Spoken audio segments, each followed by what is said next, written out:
जय हिंद दोस्तों। आज की सेशन में हम लोग जीएस के इंपॉर्टेंट क्वेश्चंस को कवर करने वाले हैं। दोस्तों, जैसे कि हम लोग जानते हैं कि प्रत्येक दिन हम लोग 30 एमसीक्यू क्वेश्चंस को कवर करते हैं, जो कि हर एक एग्जाम के लिए इंपॉर्टेंट रहने वाला है। तो चलिए शुरू कर लेते हैं। इससे पहले आप लोगों का काम है इनको बढ़िया तरीका से समझना है और कमेंट बॉक्स में राइट आंसर को कमेंट करना है। लास्ट में अपना स्कोर भी बताना है। तो देखिए, क्वेश्चन आप लोगों के सामने कि जीवन की इकाई इनमें से कौन सी है? जीन, कोशिका, जीव या फिर डीएनए। तो जीवन की इकाई देखा जाए तो वो है सेल। सेल जो कि किसी भी जीव की छोटी इकाई होती है। जीन किनको कहेंगे? तो डीएनए और आरएनए के कॉम्बिनेशन को ही जीन कहा जाता है, जो कि इनका काम है डॉटर सेल में पेरेंट सेल का इंफॉर्मेशन को पहुंचाना। पेरेंट सेल का जो भी इंफॉर्मेशन होता है, जो भी डेटा होता है, वो डॉटर सेल में ट्रांसफ़र करवाने का काम होता है जीन का। डीएनए का फुल फॉर्म पूछ लिया जाता है तो डीऑक्सी राइबो न्यूक्लिक एसिड, याद रखिएगा। इस क्वेश्चन का राइट आंसर होगा बी नंबर। नेक्स्ट क्वेश्चन देखिए कि कोशिका सिद्धांत किन्होंने दिया था? कोशिका का सिद्धांत किन्होंने दिया था? रॉबर्ट हुक ने, स्लाइडेन व स्वान ने, मैग पिघी मेल पिघी और विरको ने, या फिर नाल व रुश्का ने। तो देखिए, कोशिका का जो सिद्धांत दिया था वो है आपका स्लाइडेन और स्वान। ऑप्शन नंबर बी इसका राइट आंसर हो जाएगा। रॉबर्ट हुक, जिन्होंने सबसे पहले 1665 में मृत कोशिका की खोज किया था कॉर्क में। जस्ट उसके बाद 1674 में, ठीक है, 1674 में एंटोनी वॉन ल्यूवेनहुक, जिनको अभी माइक्रोबायोलॉजी का पिता कहा जाता है, जिन्होंने जीवित कोशिका की खोज किया था। तो इसको याद रखिएगा, इंपॉर्टेंट है। इसका राइट आंसर हो जाएगा option number B. Next question देखिए, मानव शरीर का सबसे कठोर भाग कौन सा है? मानव शरीर का सबसे कठोर भाग, दांत का इनेमल, पेशियां, हड्डियां, या इनमें से कोई नहीं। तो देखिए, दांत का जो ऊपरी भाग होता है, जिनको दांत का इनेमल कहा जाता है, ठीक है, जो वाइट पोर्शन जो दिखाई देता है, उनको कहा जाता है दांत का इनेमल, जो सबसे ज़्यादा कठोर होता है। देखिए, हड्डी जो कि कैल्शियम का बना होता है, इस चीज़ को याद रखिएगा। और एक है, आप लोग का कमेंट बॉक्स में कमेंट कीजिएगा कि कौन सा विटामिन हड्डियों के लिए प्रमुख होता है। हड्डियों के लिए कौन सा विटामिन है, इनको कमेंट कीजिएगा। नेक्स्ट क्वेश्चन देखिए कि निम्नलिखित में से किसका उपयोग गंधयुक्त सूचक के रूप में होता है? गंधयुक्त सूचक, सेव, गाजर, प्याज, या फिर ए और बी दोनों, यानी कि सेव और गाजर दोनों। देखिए, सेव जिनको फॉल्स फ्रूट कहा जाता है, गाजर ये तो रूट का मॉडिफाई रूप है, प्याज जो कि एसिड और बेस को डिटरमाइन करने में काम आता है, वो भी गंधयुक्त सूचक के रूप में, ठीक है। देखिए, एक प्रकार से होता है लाइकेन से बना हुआ लिटमस पेपर, जिसका ओरिजिनल कलर है पर्पल, लेकिन उनको अगर एसिड में डाला जाता है तो वो रेड कलर में चेंज हो जाता है, और अगर उनको बेस में डाला जाता है तो ब्लू कलर में चेंज हो जाता है, ठीक है। तो ये कलर कॉम्बिनेशन से ये बताता है कि कौन एसिड है कौन बेस है। लेकिन प्याज एक ऐसे सूचक है जो स्मेल और स्मेल हट जाने, ठीक है, से पता करवाता है कि कौन एसिड है और कौन बेस है। क्लियर है? तो प्याज इस क्वेश्चन का राइट आंसर हो जाएगा। अगला क्वेश्चन देखिएगा, निम्न में से कौन एक प्राकृतिक सूचक का उदाहरण है? प्राकृतिक सूचक, मिथेल ऑरेंज, लिटमस, मैथिल लाल, या फिर फिनाल्थ फिनाल्फथैलिन। तो देखिए, इसका राइट आंसर हो जाएगा ऑप्शन नंबर बी, यानी कि लिटमस। और लिटमस जो होता है वो लाइकेन नामक शैवाल से बना होता है, ठीक है। लिटमस का निर्माण किससे किया जाता है? लाइकेन से। अगला क्वेश्चन देखिएगा। देखिए, नेक्स्ट क्वेश्चन है कि लिटमस है एक फल, एक वृक्ष, एक पात्र, या फिर एक रंजक। लिटमस क्या है? तो लिटमस एक रंजक है, एक सूचक है, प्राकृतिक सूचक, जो एसिड और बेस की प्रकृति को दर्शाता है। नेक्स्ट क्वेश्चन देखिए, निम्नलिखित में से कौन सा अधिक ऋणात्मक तत्व है? सबसे ज्यादा नेगेटिव तत्व, आयरन, ठीक है, सोडियम, या फिर ब्रोमीन, या फिर मैगी यानी कि मैग्नीशियम। तो बताइएगा इसका राइट आंसर क्या हो गया। देखिए ब्रोमीन इसका राइट आंसर होगा, ठीक है, Br ऑप्शन नंबर सी इसका सही आंसर होगा। सबसे ज़्यादा ऋणात्मक तत्व है। आप लोग बताइएगा तत्व किनको कहा जाता है। और एक है यौगिक। अगर जानते हैं तो कमेंट कीजिएगा तत्व किनको कहेंगे और यौगिक किनको कहेंगे। तो थोड़ा सा ध्यान दे दीजिएगा। जैसे कि आह, प्रोटॉन, इलेक्ट्रॉन और न्यूट्रॉन, तीनों को अगर आपस में हम ऐड करते हैं तो एक एटम का निर्माण होता है। और बहुत सारे एटम मिल करके एक मॉलिक्यूल बनता है, ठीक है। ये हो गया परमाणु और ये हुआ आपका अणु। अब यहाँ से देखिएगा एक ही प्रकार का अणु मिल करके तत्व का निर्माण करता है, एलिमेंट, जो कि अभी 118 एलिमेंट है। और अलग अलग प्रकार के मॉलिक्यूल्स मिल करके कंपाउंड का निर्माण करता है।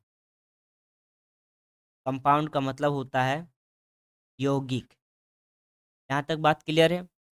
तो तत्व होता है एक प्रकार के अणुओं के ग्रुप को, ठीक है। क्वेश्चन देखिए, किसी तत्व का ऑक्साइड उभयधर्मी है, इनमें से कौन से तत्व का ऑक्साइड उभयधर्मी है। तो देखिए Sn इसका राइट आंसर हो जाएगा, ऑप्शन नंबर डी। अगला क्वेश्चन देखिए कि धातु जिसे संक्रमण धातु की श्रेणी में रखा गया है वो कौन सा है। जिंक है, ठीक है, जेडन, स्कैंडियम, पारा या फिर कैडमियम। संक्रमण धातु की श्रेणी में रखा गया है इनमें से कौन सा। तो देखिए पारा इसका राइट आंसर हो जाएगा, ऑप्शन नंबर सी। पारा को संक्रमक धातु की श्रेणी में रखा गया है। निष्क्रिय गैसों के वर्ग में देखिए ग्रुप 18 में जितने भी एलिमेंट है सब का सब निष्क्रिय गैस है। इसको जीरो ग्रुप भी कहा जाता है, इनर्ट गैस भी कहा जाता है, जो किसी से रिएक्शन नहीं करता है। सिर्फ एक है जेनोन जो कि लोहा के साथ रिएक्शन करता है, ठीक है। बाद बाकी कोई भी रिएक्शन नहीं करता है। अगला क्वेश्चन देखिए कि तत्वों के बाह्य कोष्ठ विन्यास वाले परमाणु व्यवस्थित होते हैं। बाह्य कोश विन्यास वाले परमाणु व्यवस्थित होते हैं समूह में, इन सभी में, परिवारों में या ऊर्ध्वाधर स्तंभों में। तो देखिए इसका राइट आंसर हो जाएगा सभी में। परमाणु व्यवस्थित होता है सभी में। अगला क्वेश्चन देखिएगा कि समान गुण वाले तत्वों की आवृत्ति पुनरावृत्ति को कहा जाता है। समान गुण वाले तत्वों की आवर्ती पुनरावृत्ति को कहा जाता है। परमाणुकता, नियमितता, आवृत्ता या इनमें से कोई नहीं। देखिए इसका राइट आंसर हो जाएगा आवृत्ता, ठीक है। ऑप्शन नंबर सी इसका सही आंसर हो जाएगा। अगला क्वेश्चन देखिए, पी ब्लॉक में वर्गों की संख्या है। पी ब्लॉक में वर्गों की संख्या 4, 5, 6 या फिर 7। पी ब्लॉक में देखिए वर्गों की संख्या जो है वो है 6, ठीक है। देखिए अगर हम बात कर लेते हैं पूरा पीरियोडिक टेबल का, ठीक है, तो एस जिसमें आपका 2 है, वर्ग वर्ग नंबर 1 और 2 है, ठीक है। जस्ट उसके बाद यहाँ पर इस प्रकार से होता है। और ये रहा आपका, ये एस हुआ, ये पी हुआ, यहाँ पर डी होता है और नीचे होता है एफ, ठीक है ना। तो पी ब्लॉक में वर्गों की संख्या कितना है, तो 6 याद रखिएगा, ठीक है। चलिए अगला क्वेश्चन देखिए कि परमाणु संक्रमक संक्रमक परमाणु क्रमांक 3 के तत्व स्थिर है। परमाणु क्रमांक 3 एस ब्लॉक में है, पी ब्लॉक में, डी ब्लॉक में या फिर एफ ब्लॉक में, ठीक है। तो देखिए जैसे कि यहाँ पे होता है हाइड्रोजन, सबसे 18 ग्रुप में आता है हीलियम, ये 1 है। फिर दूसरा 18 है ये, ठीक है, 18 नंबर। फिर उसके बाद लिथियम, तो फर्स्ट ग्रुप है। और फर्स्ट और second group S block element में आता है, एस ब्लॉक में आता है। तो एस ब्लॉक इस क्वेश्चन का सही आंसर हो जाएगा, ठीक है। तीसरा क्रमांक जो कि लिथियम आता है वो आपका एस ब्लॉक में है। तो ऑप्शन नंबर 1 इस क्वेश्चन का राइट आंसर हो जाएगा। अगला क्वेश्चन देखिएगा, कार्य का मात्रक इनमें से कौन सा है? जूल, न्यूटन, वाट या फिर डाइन। देखिए कार्य यानी फोर्स इनटू डिस्प्लेसमेंट, इनका मात्रक क्या है? तो देखिए इसका मात्रक हो जाएगा जूल।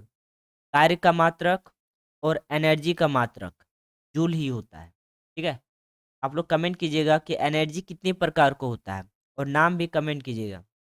देखिए प्रकाश वर्ष इकाई है दूरी का, समय, प्रकाश तीव्रता या फिर द्रव्यमान। प्रकाश वर्ष किनकी इकाई है? तो देखिए प्रकाश वर्ष से दूरी को मापा जाता है। तो ऑप्शन नंबर ए इसका राइट आंसर हो जाएगा, दूरी। नेक्स्ट वन, एम्पियर मात्रक है प्रकाश तीव्रता का, विद्युत आवेश का, विद्युत धारा का या चुंबकीय क्षेत्र का। एम्पियर किनका मात्रक है?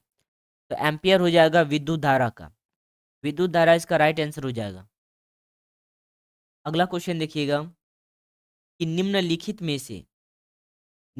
में से समय का मात्रक नहीं है। इनमें से कौन समय का मात्रक नहीं है? अधिवर्ष, चंद्रमा, प्रकाश वर्ष, इनमें से कोई नहीं।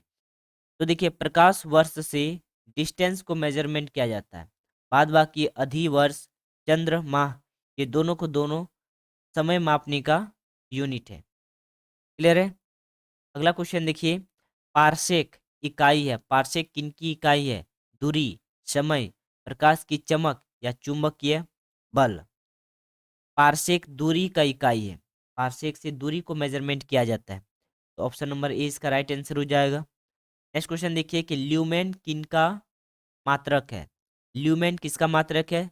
ज्योति तीव्रता का, ज्योति प्लस का, ए और बी दोनों या इनमें से कोई नहीं।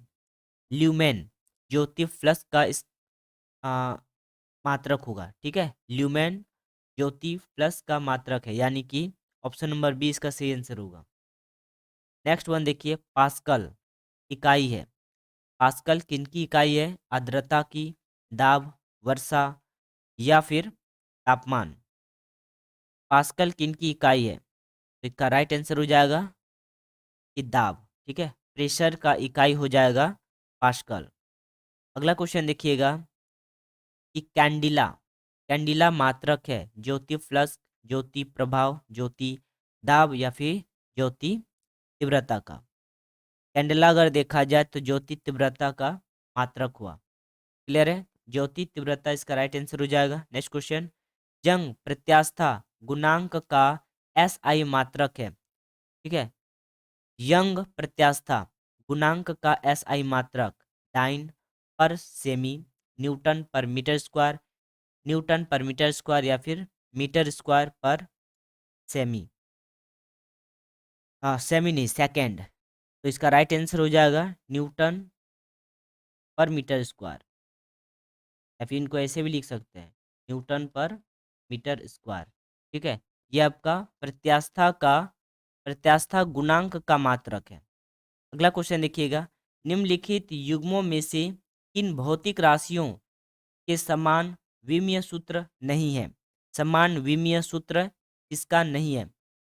बल और दाब का एक समान विमीय सूत्र नहीं है, कार्य और ऊर्जा का, आवेग और संवेग या भार एवं बल, इनका एक समान विमीय सूत्र नहीं है। तो बल और दाब इसका राइट आंसर हो जाएगा बल एवं दाब। अगला क्वेश्चन देखिए, अदिश राशि है, अदिश जिसका डायरेक्शन नहीं होता है। अदिश राशि इनमें से कौन सा है? ऊर्जा, बल आघूर्ण, संवेग या इनमें से कोई नहीं। अदिश राशि किनका मात्रक है? एनर्जी का। ऊर्जा इस क्वेश्चन का सही आंसर हो जाएगा। अगला क्वेश्चन देखिएगा, निम्नलिखित में सदिश राशि है वेग, द्रव्यमान, समय या फिर लंबा। सदिश राशि, तो देखिए वेग इसका राइट आंसर हो जाएगा। सदिश राशि इनमें से कौन सा है? तो वेग। अगला क्वेश्चन देखिए, पदार्थ के संवेग और वेग के अनुपात से कौन सी भौतिक राशि प्राप्त की जाती है? पदार्थ के संवेग और वेग के अनुपात से कौन सी भौतिक राशि प्राप्त की जाती है? वेग, त्वरण, द्रव्यमान या फिर बल।